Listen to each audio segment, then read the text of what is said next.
बिस्मिल्लाहिर्रहमानिर्रहीम। अस्सलाम वालेकुम। मैं हूं डॉक्टर शाज़मीना और आप देख रहे हैं मेरा यूट्यूब चैनल। जैसे कि आप जानते हैं कि मैं अपनी वीडियोस में आपके साथ शेयर करती हूं डिफरेंट हेल्थ टिप्स।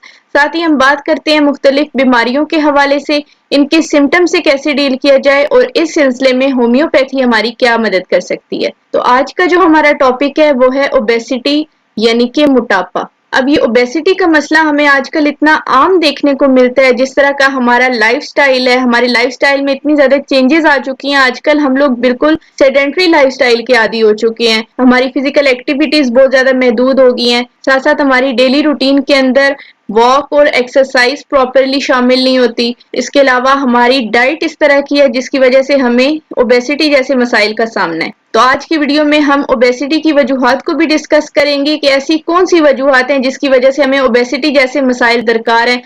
साथ ही साथ मैं आपको इसके सिम्टम्स भी बताऊंगी और इसकी वजह से होने वाली कॉम्प्लिकेशंस के बारे में भी हम डिस्कशन करेंगे। और लास्ट पे मैं आपको कुछ ऐसी होम्योपैथिक मेडिसिन बताऊंगी जो कि आपको ओबेसिटी के मसले से निजात दिलाने के लिए काफी हेल्पफुल साबित होंगी। लेकिन वीडियो को शुरू करने से पहले अगर आप मेरे चैनल पर नए हैं और पहली बार मेरी वीडियो को देख रहे हैं तो मेरे चैनल को सब्सक्राइब करके बेल आइकन को प्रेस कर दें ताकि मैं जब भी कोई न्यू वीडियो पोस्ट करूं तो सबसे पहले उसका नोटिफिकेशन आपको मिले। तो चलिए जी वीडियो को शुरू करते हैं।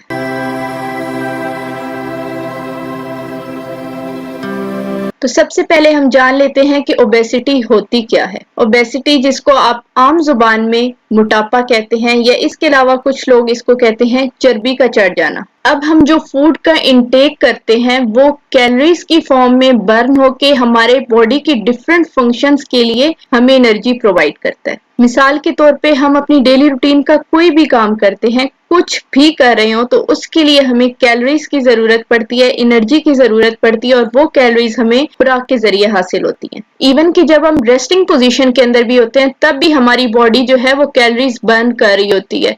उस टाइम पे भी हमारी बॉडी को एनर्जी की जरूरत होती है।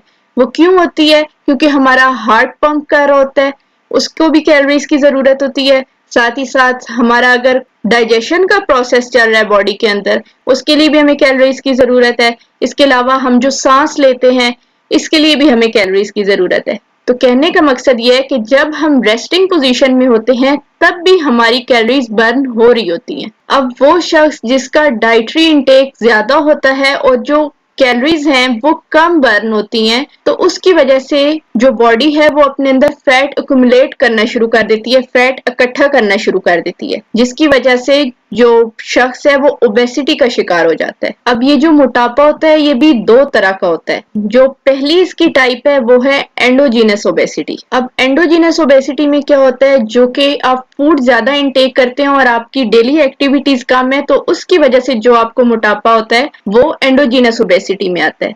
और दूसरी इसकी टाइप है एक्सोजीनस ओबेसिटी। एक्सोजीनस में जो आपको बीमारियों की वजह से मोटापे का मसला दरपेश आता है उसको हम एक्सोजीनस ओबेसिटी की कैटेगरी में रखते हैं। तो अब आपको पता कैसे चलेगा कि आपने अपनी डेली रूटीन के अंदर कितनी कैलोरीज का इंटेक करना है? तो मैं आपको यहाँ पे बहुत ही सादे अल्फाज में बताती चलूं कि सबसे पहले आपने अपने वेट को कैलकुलेट कर लेना है पाउंड्स के अंदर। अब आपको पर पाउंड के हिसाब से तकरीबन 12 से 13 कैलोरीज जो है वो इंटेक करनी है अपने बॉडी वेट को मेंटेन रखने के लिए। अगर आप पर पाउंड के हिसाब से 12 से 13 कैलोरीज से ज्यादा का इंटेक करते हैं तो आप ओबेसिटी का शिकार होंगे, और अगर आप इससे कम का इंटेक करेंगे तो आप वेट लॉस की तरफ जाएंगे। तो अब बात कर लेते हैं ओबेसिटी की कॉजेज के हवाले से। तो इसकी वजूहात में, जैसे कि मैंने आपको पहले बताया कि अगर आप कैलोरीज का इंटेक ज्यादा करते हैं और उनको बर्न नहीं करते, यानी कि फिजिकल एक्टिविटीज आपकी उस हिसाब से नहीं है, तो आपका जो फैट है वो बॉडी के अंदर एक्युमुलेट होना शुरू हो जाता है और आप ओबेसिटी का शिकार होते हैं।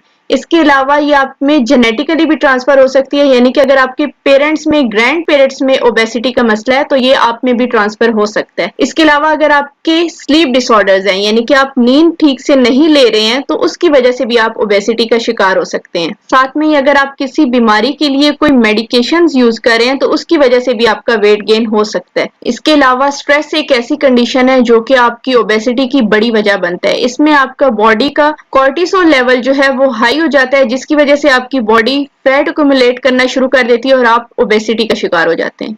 तो ये तो थी इसकी कुछ वजूहात। अब बात कर लेते हैं इसकी अलामात के हवाले से कि अगर आप ओबेसिटी का शिकार है तो आपके अंदर क्या सिम्टम्स देखने को मिलेंगे। अब जो लोग ओबेसिटी का शिकार हैं उनके अंदर जो हमें सिम्टम्स देखने को मिलते हैं, सबसे पहले तो उनको स्वेटिंग बहुत ज्यादा होती है, पसीना बहुत ज्यादा आता है।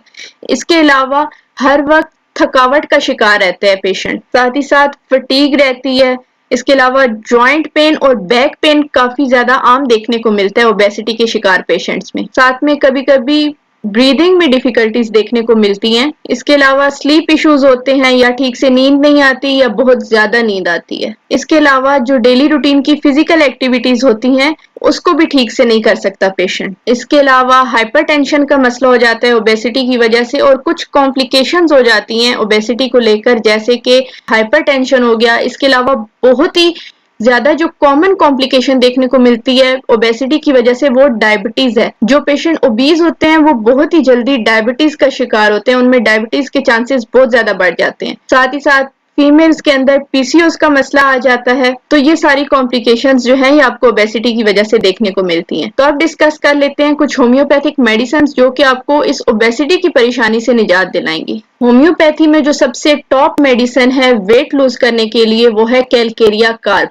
अगर आप मोटापे का शिकार हैं, साथ ही साथ आपका कलर फेयर है और आपके सर पे बहुत ज्यादा पसीना आता है, इसके अलावा आपसे ठंड बिल्कुल भी नहीं बर्दाश्त होती, तो ऐसे सिम्टम्स के पेशेंट के लिए कैलकेरिया कार्ब बहुत ही अच्छी मेडिसिन है। आपने 30 की पोटेंसी में इस्तेमाल करनी है, 2 to 3 ड्रॉप सुबह दोपहर शाम। नेक्स्ट मेडिसिन है काली कार्बोनिकम। ये उन लोगों के लिए बहुत ही अच्छा काम करती है जिनको ओल्ड एज के अंदर ओबेसिटी का मसला होता है। तो अगर आपको ओल्ड एज के अंदर ओबेसिटी का मसला है तो आपने काली कार्बोनिकम 30 की पोटेंसी में इस्तेमाल करनी है, 2 to 3 ड्रॉप सुबह दोपहर शाम। नेक्स्ट मेडिसिन है इग्निशिया अमारा। अगर आप स्ट्रेस की वजह से, डिप्रेशन की वजह से ओबेसिटी का शिकार हैं तो ये आपके लिए बहुत ही अच्छी मेडिसिन साबित होगी, इग्निशिया अमारा।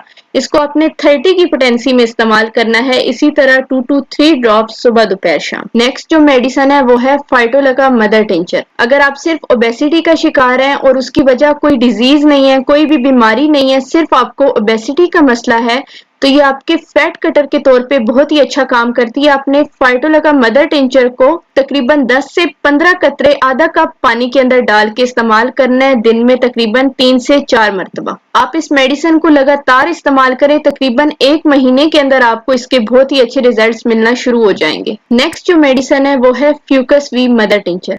अगर फीमेल्स के अंदर हाइपोथायराइडिज्म का मसला है और उसकी वजह से वो ओबेसिटी का शिकार हैं, साथ ही साथ उनको पीरियड्स के अंदर इरेगुलरिटीज हैं, डिलेड मेंसेस का मसला है उनको, तो उनके लिए ये बहुत ही अच्छी मेडिसिन है। फ्यूकस वी को आपने मदर टिंचर की फॉर्म में इस्तेमाल करना है, इसी तरह 10 से 15 कतरे आपने आधा कप पानी के अंदर डाल के दिन में 3 से 4 मरतबा इस्तेमाल करने। नेक्स्ट मेडिसिन है सीपिया। जो खवातीन अपनी मीनोपॉज की स्टेज को पहुंच जाती हैं, अक्सर उनको भी देखने में आया कि वो भी ओबेसिटी का शिकार हो जाती हैं। अब जिनको मीनोपॉज की वजह से ओबेसिटी का मसला है, उन्होंने सीपिया को 30 की पोटेंसी में इस्तेमाल करना है, 2 to 3 ड्रॉप्स दिन में 3 मरतबा। तो ये तो थी कुछ होम्योपैथिक मेडिसिन जो मैंने आपको बताई, लेकिन सिर्फ इन मेडिसिन से आपको फायदा नहीं पहुंचेगा, बल्कि आपको अपनी लाइफस्टाइल के अंदर कुछ चेंजेस करनी पड़ेंगी, जैसे कि आपको एक्सरसाइज और वॉक को अपनी डेली रूटीन में शामिल करना पड़ेगा। साथ ही साथ अपनी डाइट को इम्प्रूव करें।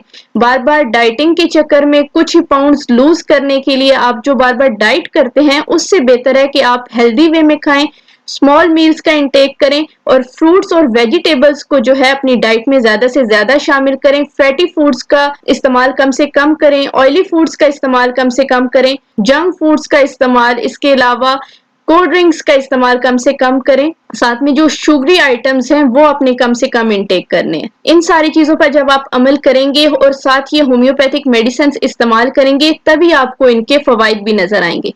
तो मेरी आज की वीडियो यहीं तक थी। उम्मीद करती हूँ आपको मेरी आज की वीडियो पसंद आई होगी। अगर वीडियो पसंद आई हो तो मुझे कमेंट सेक्शन में जरूर बताइएगा। साथ ही साथ मेरे चैनल को सब्सक्राइब करके बेल आइकन को प्रेस कर दें, ताकि मैं जब भी कोई न्यू वीडियो पोस्ट करूं तो सबसे पहले उसका नोटिफिकेशन आपको मिले। Thank you for watching. Allah Hafiz.